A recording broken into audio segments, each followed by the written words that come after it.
For advertisement, call 8125893028. Our Gmail maxtvtelugu@gmail.com.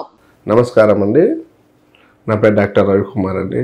అది ఇప్పుడు మోకాల నొప్పులకు మనము పెయిన్ కిల్లర్స్ ఎక్కువ వాడుతుంటారండి. అంటే పెయిన్ కిల్లర్స్ అంటే ఎంతవరకు ఉపయోగపడతాయి మనకు మోకాల నొప్పులకు కానీ నడుము నొప్పులకు కానీ ఏ నొప్పులకైనా అంటే మనం వాడుతున్నంతసేపు బాగుంటుందండి. అంటే మనకి ఇప్పుడు ఇమ్మీడియట్గా తగ్గాలి.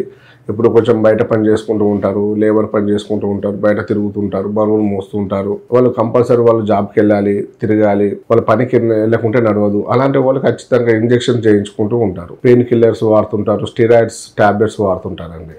అది ఎంతవరకు ఉపయోగపడతాయి అంటే మనం కొంతవరకు ఆ నొప్పులు తగ్గించుకోవచ్చు. కానీ దాని వల్ల వచ్చే కాంప్లికేషన్స్ మళ్ళీ పెరుగుతాయి, సైడ్ ఎఫెక్ట్స్ ఎక్కువ ఉంటాయి. మళ్ళీ రాను ఏమవుతుంది, మెల్లమెల్లగా నొప్పి టాబ్లెట్స్ వాడినప్పుడు కిడ్నీలు అనేది దెబ్బతినే అవకాశాలు ఉంటాయి. అంటే కిడ్నీలో వడపోత, కిడ్నీలు ఫిల్టర్ మెకానిజం తగ్గే అవకాశాలు ఉంటాయి. దానివల్ల వాపులు వస్తుంటాయి, బాడీలో వాపులు వస్తున్నాయి సార్. మాకు కొంతమంది పేషెంట్స్ వస్తుంటారు, సార్ నొప్పులు ఉన్నాయి, కొన్ని రోజులు తగ్గాయి, నొప్పులు తగ్గాయి కానీ వాపులు స్టార్ట్ అయినాయి సార్ అంటారు. మెయిన్ ఏంటంటే ఎక్కువగా మెడిసిన్స్ వాడడం వల్ల వాపులు కూడా వచ్చే అవకాశాలు ఉంటాయి. కాబట్టి మనం ఎక్కువ పెయిన్ కిల్లర్స్ ఎంత వీలుంటే అంత తగ్గించుకోవాలి. అవుట్ ఆఫ్ మనం బయట మెడిసిన్స్ అనేది ఎక్కువ వాడద్దు. న్యాచురల్ గా సహజంగా మనం క్యూర్ చేసుకుంటే బెటర్ అండి. ఇప్పుడు హోమియోపతిలో ఏంటంటే మన సైడ్ ఎఫెక్ట్స్ ఉండవు. అలాగే డైట్ ఉంటుందా అంటే విపరీతమైన పత్తం ఉండదండి. ఇప్పుడు కొంతమంది ఏం చేస్తుంటారు, పత్తం పాటించాలంటే ఇబ్బంది పడుతుంటారు. సార్ మేము ఇంట్లో ఉంటాము, బయట ఉంటాము, తిరుగుతుంటాము. కొంతమంది మార్కెటింగ్ ఫీల్డ్ లో ఉంటారు, కొంచెం అవుట్ ఆఫ్ స్టేషన్ లో ఉంటారు, కొందరు బయట ఫుడ్ తింటుంటారు. అలాంటి వాళ్ళ కొంచెం మనము డైట్ రిస్ట్రిక్షన్ చెప్పి ఇంట్లో ఉండి అది రెగ్యులర్ పాటించుకుంటూ ఉండాలన్నా కూడా ఇబ్బంది అవుతుంది. మరి డైట్ రిస్ట్రిక్షన్ మనం పాటించుకుంటూ తర్వాత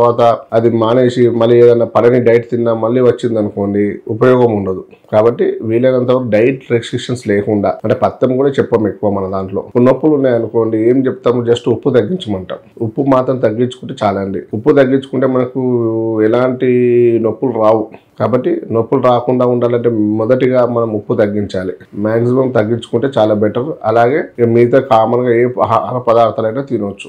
కొంచెం మనం ఏం చేస్తుంటాము, షుగర్ ఉందనుకోండి స్వీట్స్ అవాయిడ్ చేయమంటాము. అలాగే మనకు థైరాయిడ్ ఉందనుకోండి క్యాబేజీ, క్యాలీఫ్లవర్ తగ్గించమంటాము. అలా కొన్ని రకాల డిసీజ్కు కొన్ని రకాల డైట్ చెప్తాము. కాబట్టి ఇవి పాటించుకుంటూ మన హోమియోపతి మందులు మన దగ్గర పెట్టి తీసుకుంటే మీకు ఈ మోకాలు నొప్పులకు మన స్వాస్థ్య పరిష్కారం చేయొచ్చు. నమస్కారం.